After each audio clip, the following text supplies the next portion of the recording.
welcome back to the channel. Today we're getting into a Sideshow Collectibles Dark Rider of Mordor, a Ringwraith on Steed Premium Format. This is a quarter scale statue, and we're going to be getting into this art box. As you can see, got the crazy steed rearing up with the Nazgul on him. It's looking super cool, man. I've wanted this thing for so long. Finally got it. It's actually the first statue I saw that I really wanted. It was a little out of my price range at the time before I had any statues, so I've had my eye on this one for a long time. Quick little glimpse at the bottom of the base. So I really like this piece. I like that it doesn't take a whole lot of room, and the base is just weathered and looks good. Very tasteful. The horse is pretty lightweight, which I was relieved. I think it's like a hollow foam-filled kind of situation. You do have to get the tail in there and do the tail and the horse at the same time. I had to kind of figure that out the hard way the first time. But now that I've done this a few times, you can see it goes right in.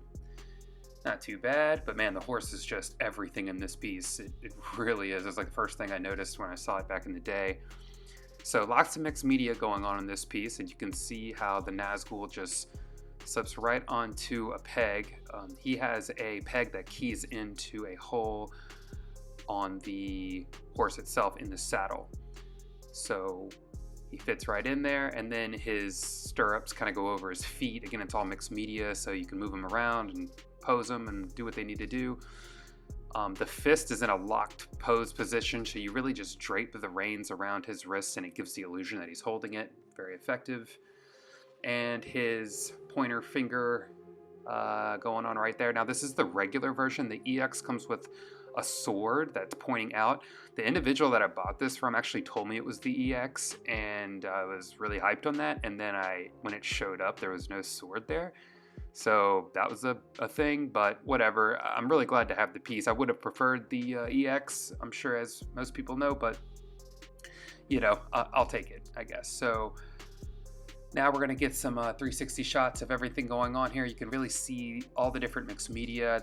I think there's at least 3 different kinds of fabric going on his suit. It's almost like some wool kind of thick burlap kind of material, some cotton outer robes, and a kind of a thicker cotton too. It's all weathered at the bottom with the mud from the base. So, but yeah, this is a super dynamic piece, and it kind of really grabs your attention. Now, the Ringwraiths or the Nazguls are my favorite things in Lord of the Rings, or certainly like that clan. I love the Witch King of Angmar. I love you know, all the Nazguls, you know, the 9 original humans who were taken over by the ring. I just really gravitate towards how creepy they are and how menacing they are, and very believable in how dangerous they can actually be to the Fellowship. But got that really dynamic pointed pose hand. I gotta tell you, even if I had the EX, I might still use this hand just because I love the simplicity of it and how effective it really is. You can see all that armor on his legs. So here's a close-up of the base. You've got the Lord of the Rings logo, Dark Rider of Mordor. I really like the font they use. It's almost like this tribal blade-looking kind of font, and then the same trim kind of mirrors it around the base. It's got this tarnished kind of old gold, not necessarily copper. It's kind of like an older gold, I guess you'd say, with like a lot of rust effects in the corners of everything, which creates a cool seam between the metal base and the earth that the steed is standing on. But yeah, I really like these little you know, blade looking decorations kind of going around the base here.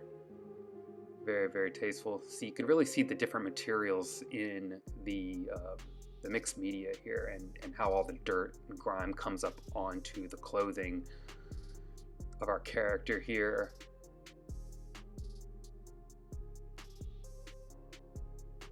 And this is kind of focusing more on the horse itself and the Nazgul.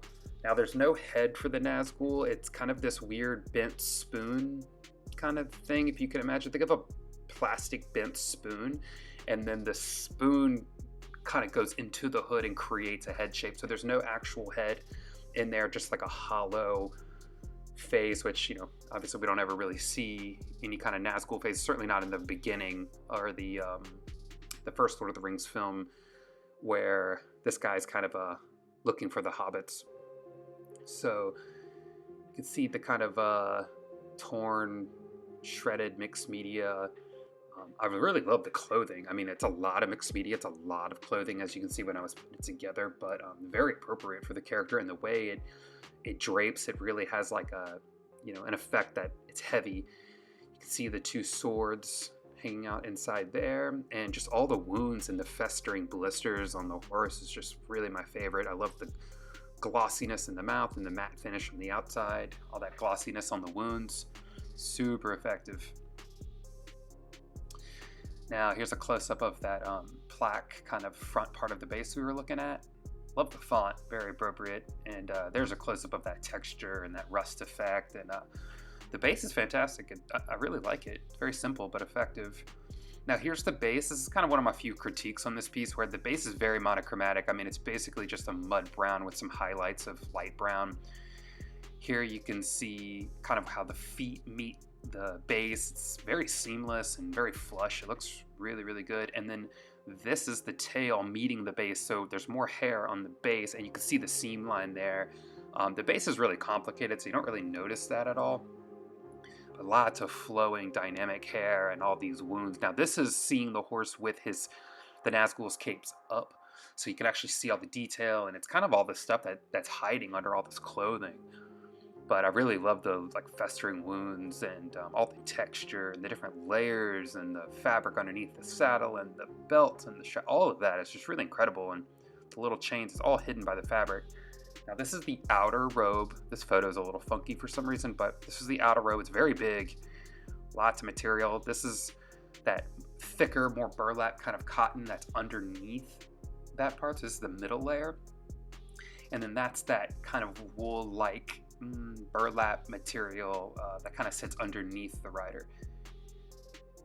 Lots of mud, really cool. That's the fist holding the rein, so you can see how effective it really looks like. He's like white knuckling that those reins and showing lots of emotion in the hands and the knuckles.